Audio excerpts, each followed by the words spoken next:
Assalamualaikum warahmatullahi wabarakatuh. Alhamdulillah, puji syukur kehadirat Allah Subhanahu wa Ta'ala, serta salawat dan salam semoga senantiasa tercurah kepada junjungan kita Nabi besar Muhammad SAW. Halo semuanya, perkenalkan nama aku Harnur Afandi, mahasiswa program studi S1 Informatika Fakultas Teknik Universitas Muhammadiyah Banjarmasin dengan NIM 24552011100004.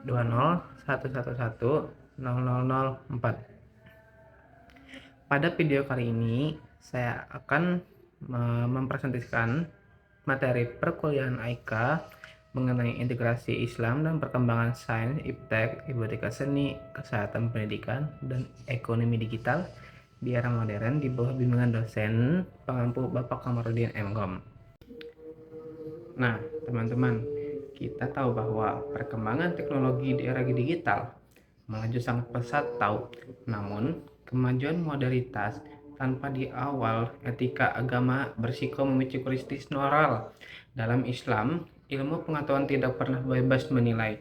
Mari kita bedah bagaimana Islam merespon isu-isu penting ini satu persatu.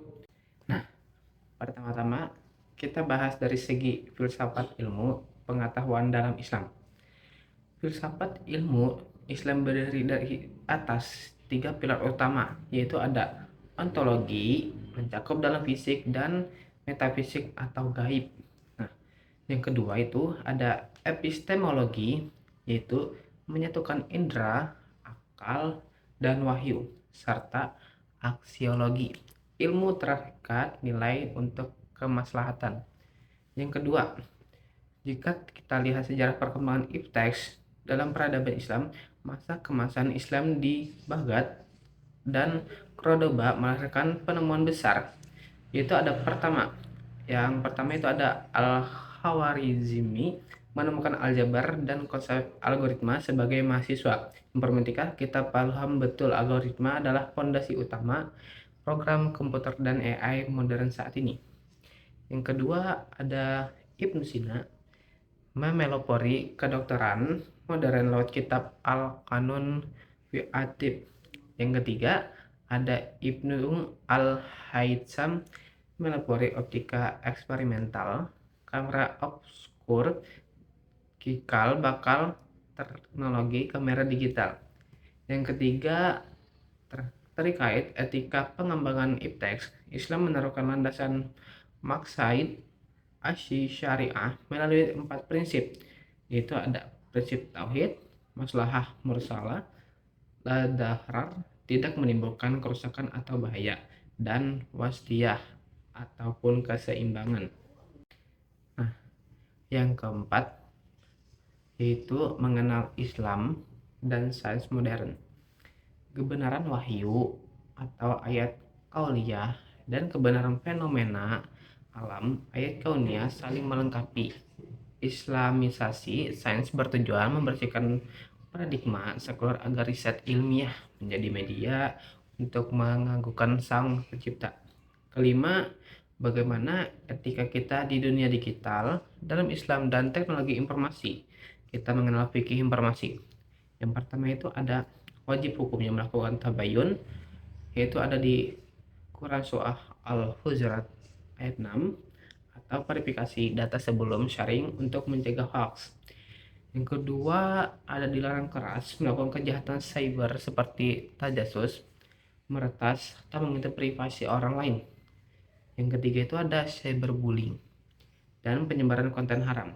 Selanjutnya ada menerapkan etika komunikasi yang santun atau kolon sadidan. Yang keenam dalam ranah bioetika kedokteran. Dalam itu juga ada cloning manusia. Cloning reproduktif dihukumi haram mutlak karena merusak silsilah nasab. Namun cloning terapeutik dan riset sel punca stem cell hukumnya mubah atau boleh untuk pengobatan medis. Selanjutnya itu ada bayi tabung atau IVF. Halal jika sperma dan sel telur berasal dari pasangan suami istri atau sah. Haram jika menggunakan donor pihak ketiga atau rahim titipan.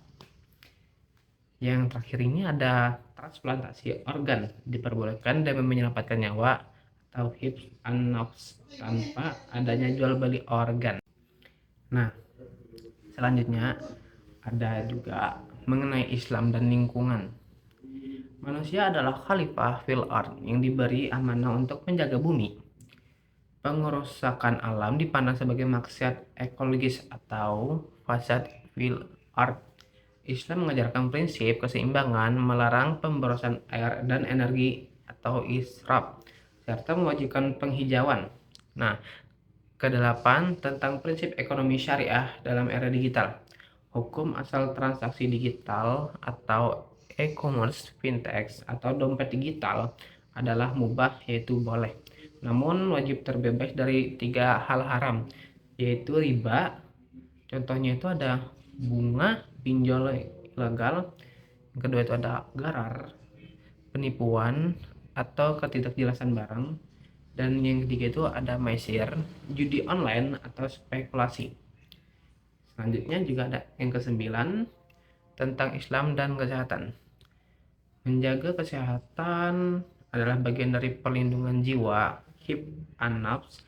Islam menekankan paradigma kesehatan preventif melalui taharah atau kebersihan, konsumsi makanan halal taib, dan karantina saat wabah. Jika sakit, berobat atau tadawi adalah ikhtiar medis yang wajib menggunakan bahan-bahan yang suci.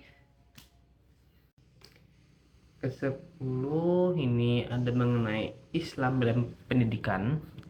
Pendidikan Islam bertujuan mencetak insan kamil atau manusia paripurna yang menyelaraskan iptek dan imtak melalui 3 pilar, yaitu ada tarbiyah atau pengasuhan jiwa, taklim, pengajaran sains, dan takdim, penanaman adab. Dan juga ada tentang Islam dan seni. Nah, kesenian hukum dasarnya mubah karena Allah Subhanahu wa taala Maha Indah dan menyukai keindahan. Batasnya adalah tidak boleh melanggar syariat, mengumbar aurat atau memicu kesyirikan.